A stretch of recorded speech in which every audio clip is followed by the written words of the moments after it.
Então vamos falar um pouco sobre a sinalização da AKT. A AKT também é chamada de proteína quinase B. Ela é uma serina treonina quinase. Lembrando que a gente tem 3 aminoácidos que podem participar do processo de fosforilação, que é a serina, treonina e tirosina, né? E nesse caso da PKB é a serina treonina quinase. Ele tem 3 isoformas, a AKT1, 2 e 3, e ela é regulada por fatores de crescimento, como a gente vai ver em seguida.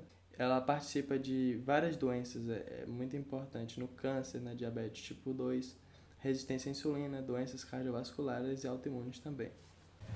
Então, como é que acontece essa sinalização, né? Primeiro nós teremos um receptor, pode ser um RTK, que é um receptor de tirosina quinase, ou um receptor ligado à proteína G, e ele vai ser ativado por um fator de crescimento, uma insulina, um fator de crescimento semelhante à insulina, e a partir daí, esse receptor vai ativar a PI3 quinase, que é a fosfatidil-inositol 3 quinase. Então ela vai, como ela é uma quinase, ela vai fosforilar alguém no carbono 3. Quem é que vai ser fosforilado?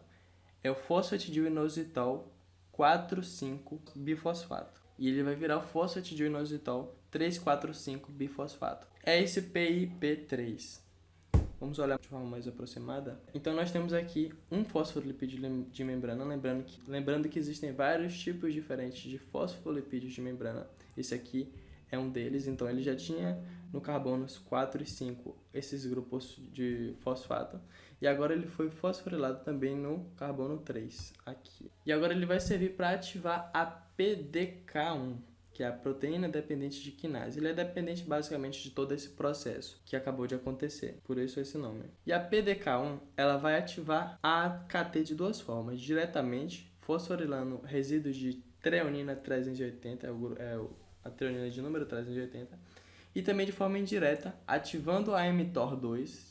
Lembra que a gente tem a mTOR1 e a mTOR2. E a mTOR2 vai ativar a AKT fosforilando o resíduo de serina 473. Você precisa lembrar disso?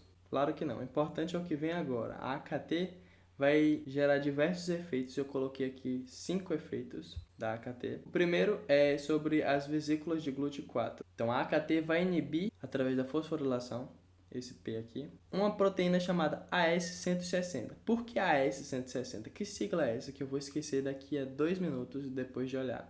Bom, ela é o substrato da AKT. E esse 160 significa o quê? É o peso dela em kilodaltons. E essa AS160, ela inibe a translocação do GLUT4 para a membrana. E o GLUT4 é o responsável por fazer esse transporte de glicose, é um dos responsáveis, né?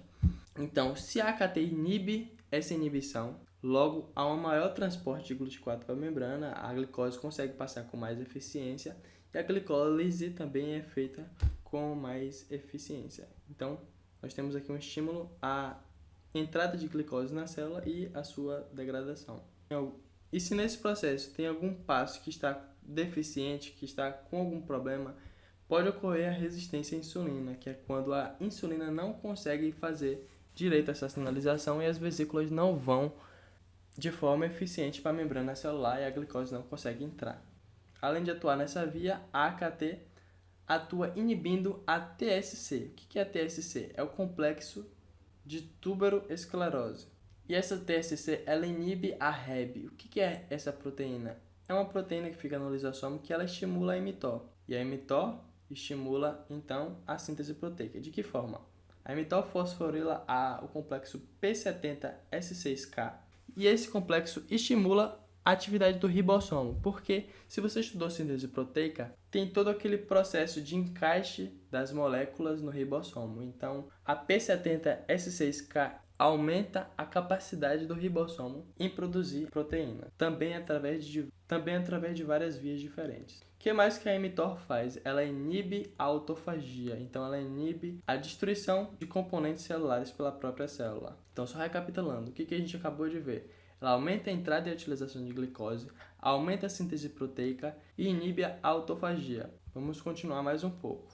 A AKT também inibe os fatores FOXO, que são fatores de transcrição que inibem a proliferação e a sobrevivência celular. Então, a AKT ativada vai aumentar a proliferação e a sobrevivência celular. E todas essas coisas que a gente viu até agora, na verdade, são estimuladores da atividade celular, né? Então, entrada de glicose, síntese proteica, diminuição da autofagia, aumento da sobrevivência. E que tipo de patologia que tem todos esses fatores de maneira desordenada? Por exemplo, um tumor, um câncer, no qual a célula começa a se proliferar, o citosol fica basófilo por causa do excesso de síntese proteica.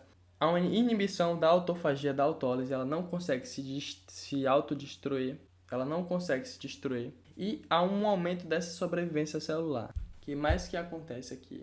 A AKT também inibe a atividade da GSK3. E o que a GSK3 faz? Ela inibe a glicogênio sintetase, que produz glicogênio. Então, se a gente inibe a GSK3, nós temos uma maior produção de glicogênio pelo corpo. Para fechar esse combo anabólico, nós temos o que a AKT estimula a citrato liase. O que a citrato liase faz? Se você já viu o processo de síntese de gorduras, síntese de ácidos graxos, você vê que a citrato liase é muito importante para converter o citrato nos substratos que serão necessários para a síntese do ácido graxo. Seja o acetil-CoA fora da mitocôndria, depois o malonil-CoA que vai utilizar desse acetil-CoA, e nós teremos uma maior produção de ácidos graxos e posteriormente de gordura. E como eu falei, se esse processo todo, se essa grande cascata de funções estiver desregulada, a célula pode entrar num estado de imortalidade, num estado cancerígeno mesmo, de proliferação exagerada e sobrevivência exagerada. Por isso é preciso que haja controladores desse processo, fatores que inibem toda essa cascata. Eu não coloquei as proteínas aqui porque seriam mais siglas, mas é importante saber que elas atuam principalmente no começo dessa via, inibindo a atividade da PI3 quinase, mas também pode inibir essa fosforilação direta por meio da PDK e pode inibir a fosforilação que a mTOR faz sobre a AKT.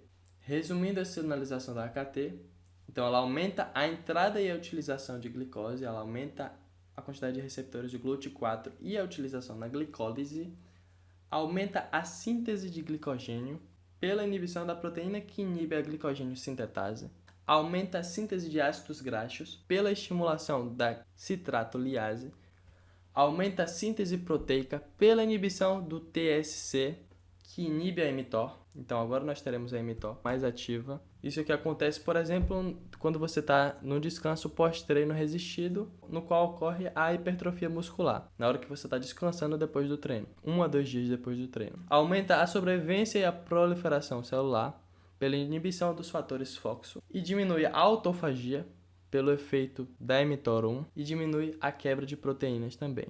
Então esse foi um vídeo bastante resumido sobre a sinalização da AKT ou da proteína quinase B, são a mesma coisa. A maior parte desse vídeo foi produzida com base na tradução de um vídeo em inglês, eu vou deixar o link na descrição para quem quiser procurar. E vou tentar deixar também alguns artigos sobre o assunto para quem quiser ler mais e se aprofundar.